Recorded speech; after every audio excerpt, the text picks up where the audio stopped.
In today's video, I'm going to teach you how to rename a document in Adobe Fill and Sign. Renaming your document is a small change that makes a big difference when you're organizing projects, sharing files, or simply trying to find the right PDF later.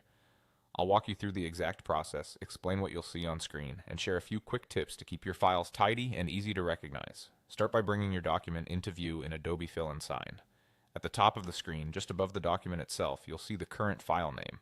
It might look like a generic string of characters or the original name of the PDF. Click that file name. This highlights the area and tells the app you want to work with the name of the file rather than the contents of the document.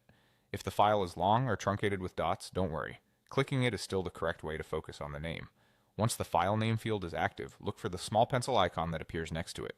That pencil is the universal sign for editing. Click the pencil icon. You're now in rename mode and you should see the existing name ready to be changed.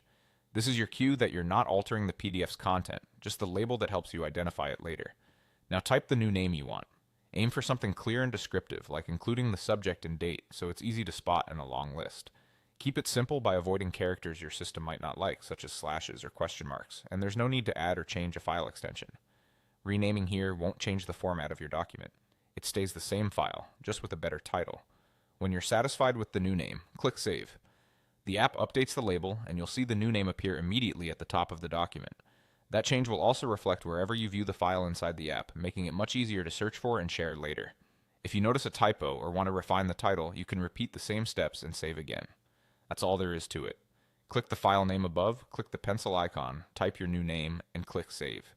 A clear, consistent naming scheme helps you stay organized, collaborate confidently, and find what you need without hunting. Thanks for watching and enjoy a cleaner, more manageable document library in Adobe Fill and Sign.